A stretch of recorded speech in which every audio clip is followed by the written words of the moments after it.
Mr. Chairman. Thank my colleague. Senator Cassidy is next. Dr. Burns, like no one's talking to you, man. So I would like to talk to you. We've got several academics on.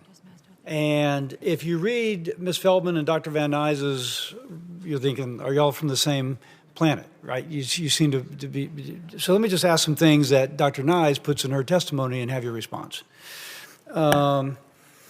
In 2019, before patents were due to expire, Gilead introduced authorized generic versions of Harvoni that was going to lower out-of-pocket costs by $2,500, but it never made it to several PBM's formulary.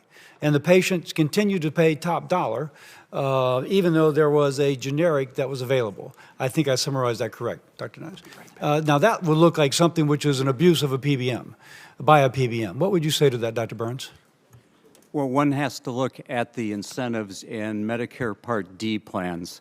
And the incentives there are to get the beneficiary through all of the various coverage phases into the catastrophic phase, where the government picks up almost all of the tab and the health plan pays very little. So it's the health plans who have an incentive for the patients to move through those coverage plans such that their liability is diminished when the patient hits the catastrophic phase. It's not the PBM, it's the health plan that the PBM is an agent for. So you're saying that the health plan would be instructing the Part D PBM in order to put that formulary so as to move the person into the catastrophic phase most rapidly? Well, the health plans run the Part D plans. They're not instructing the PBM to run the patient. So that still sounds like a little bit of a collusion. If you've got an insurance company that owns in whole the PBM company, and they're telling them, listen, we want to offload our responsibility, so stick it to the patient buying the drug to move them into, that's what you're saying, huh? Not necessarily, because that vertical integration that you've talked about with the health plans owning the PBMs, it's mostly recent. Okay, up until 2018, the only health plan that owned a PBM. Yeah, but I think what we're describing is still a recent phenomenon, at least until that was capped. Mr. Levitt, you're shaking your head, you're waving your hand, you're like jumping up and down, but be concise.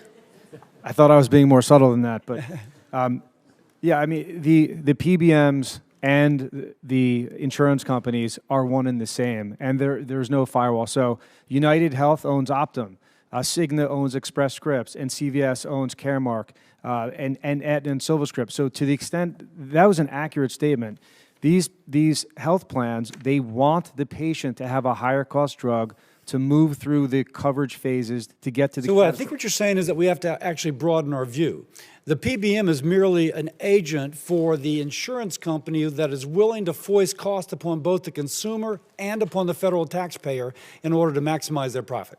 That's right, but now let me stop because I got limited time. Dr. Van Nuys, recent legislation has changed the dynamic of the Medicare Part D incentive. Theoretically, there's no longer a reward for sticking it to the patient and moving her into the catastrophic. Would you expect that which Dr. Burns is, I think it's fair to say, I don't know if minimizing is the right word, but it seems to give less importance to. How do you think this is going to impact it? I'll start by saying I'm not sure, but I do think that it could alleviate some of the issue. I don't know. We will have to see how it plays out to understand. And Mr. Burns, Dr. Burns, going back to you, I think you're quoting Weinstein-Schulman's data when you, in your testimony, say that people are inferring that the higher list price, even though net price is minimally rising, that they are inferring that that's related to the fees, the rebates, et cetera. Seems like a pretty good inference to me. And knowing that that high list price is what the patient in her deductible is going to pay, they're still extracting more money from the Medicare beneficiary, a lot more money. Your thoughts on that? Sure. Research as well as my own study of some of these drugs shows that the list price goes up because the manufacturers can get away with it. Now, the Schulman article, or articles, and Schulman-Weinstein most recently, shows that the list price grows, I don't know, 2.7%, whereas list price will grow 5%, and the net price is growing 1.7%. Now, that is not the manufacturer. In fact, there's a depressive effect. Others have noted that this is costing manufacturers a fair amount of money. So I'm not sure, so where would you come from? Well, the manufacturer is setting that list price, and then the PBMs act as agents on the health plans. No, that negotiate list down price that is a list. negotiation between the rebate and the net price. In fact, I think I know that the manufacturers do not report as a profit the list price, they only report the net price, which tells me that that's all they're counting on. And the rebate, the price between the list and the net, is that which the PBM is demanding for where they put it on a tier, et cetera. Would you dispute that? Well, the PBM demands that in order to get on the formulary, and then demands a bigger rebate in order to get a more favored position on that formulary. And then the PBM translates or passes along those rebates to the health plan.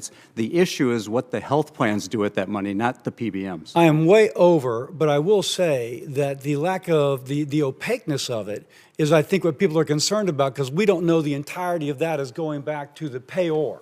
It may be going back to the integrated insurance company, but we don't know it's going back to Google, Exxon, Deloitte and Touche, or Performance Contracting in Louisiana. To be continued, Senator Cassidy. Important point. Senator Menendez is next, followed by Senator Carper and Senator Thune. Mr. Levitt, pharmacy benefit managers are key players, or should be,